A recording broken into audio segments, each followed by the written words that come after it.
नमस्ते दोस्तों, आज आपका हमारे चैनल में स्वागत है। बीटेक के लिए सही ब्रांच चूज करने के लिए कुछ प्रैक्टिकल टिप्स देखते हैं। चलिए शुरू करते हैं। माय फर्स्ट पॉइंट इज आपका इंटरेस्ट एंड स्ट्रेंथ। सबसे पहले आप अपने आप से पूछिए कि आपका इंटरेस्ट किस फील्ड में है, आपका जो स्ट्रेंथ है वो क्या है। अगर आप एक ऐसी ब्रांच चूज करते हैं जिसमें आपका इंटरेस्ट भी हो तो वो ब्रांच आपके फ्यूचर के लिए एक बेटर ऑप्शन हो सकता है। या यदि आपको कोडिंग का शौक है और प्रॉब्लम सॉल्विंग का भी आपको इंटरेस्ट है उसमें, तो आप कंप्यूटर साइंस ब्रांच ले सकते हैं। और यदि आपको कुछ गैजेट्स है या फिर कुछ इलेक्ट्रॉनिक डिवाइसेस में आपका इंटरेस्ट है, आप इलेक्ट्रॉनिक्स एंड कम्युनिकेशन ले सकते हैं। एंड इससे रिलेटेड जो ब्रांचेस हैं उनको आप चूज कर सकते हैं। तो मैं सेकंड इज करियर अपॉर्चुनिटीज का रिसर्च कीजिए।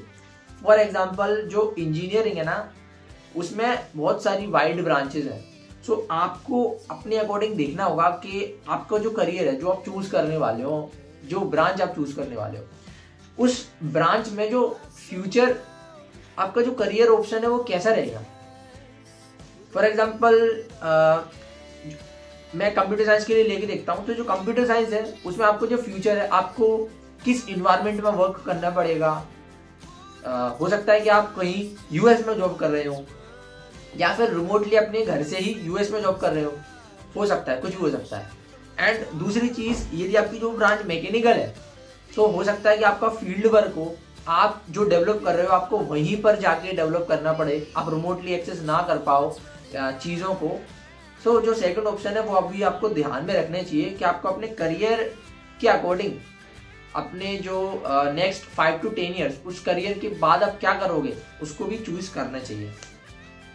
सो मैं थर्ड जो पॉइंट है वो है कि अपनी एकेडमिक परफॉर्मेंस को देखिए। फॉर एग्जांपल अगर आपको मैथमेटिक्स एंड आपका जो फिजिक्स में इंटरेस्ट है, आप मैकेनिक्स या फिर आप मैथमेटिक्स एंड कंप्यूटिंग ब्रांच ले सकते हैं। एंड यदि आपका इंटरेस्ट केमिस्ट्री में है तो आप जो इंजीनियरिंग में बायोटेक्नोलॉजी ब्रांच होती है या फिर जो केमिस्ट्री की अदर डिफरेंट ब्रांचेस होती हैं उनको भी आप चूज कर सकते हो। So my fourth point is college की ऑफरिंग्स को एक्सप्लोर कीजिए। फॉर एग्जांपल जो कुछ कॉलेजेस हैं उनकी कुछ स्पेसिफिक ब्रांच की जो फैकल्टीज हैं और जो इंफ्रास्ट्रक्चर है या फिर जो आपको जो प्रैक्टिकल्स हैं, जो लैब्स हैं, आपको वो बहुत अच्छी मिलेगी। बट कुछ ब्रांचेस की आपको लैब्स उतनी अच्छी नहीं मिलेगी, उतनी जो फैकल्टीज है उनकी वो उतनी अच्छी नहीं मिलेगी। सो आप अपने जो कॉलेज चूज करने वाले हो जिस ब्रांच में, आप वो भी एक डिसाइडिंग फैक्टर रख सकते हैं। So my next point is future की सोचिए कि आप अपने आप को नेक्स्ट 4 to 5 ईयर्स कहाँ देखना चाहते हैं। सब कुछ प्रिडिक्ट कर पाना फ्यूचर के लिए इतना इजी नहीं होता, बट जो आपके गोल्स हैं वो आपको एक डिसीजन दे देंगे कि आपको आगे फ्यूचर में आपको कहाँ जाना है, एक आपको पाथ डिसाइड करने में हेल्प करेंगे जो आपके गोल्स होते हैं। And my next point is आप अपनी गाइडेंस लें। आपके जो टीचर्स हैं, आपके जो मेंटर्स हैं, और उन लोगों से गाइडेंस लें जो कि आपके फील्ड में अभी प्रेजेंट में काम कर रहे हैं या फिर काम कर चुके हैं। हो सकता है वो आपके कोई बड़े एल्डर ब्रदर या फिर सिस्टर हो, वो आपको मुझसे भी बहुत अच्छा गाइड करेंगे। And last but not the least, कि आपकी जो ब्रांच है ना, जो इंजीनियरिंग में 4 और 5 ईयर की, वो आपका डिसाइड करने वाला है फ्यूचर कि आप क्या करोगे। So choose it wisely.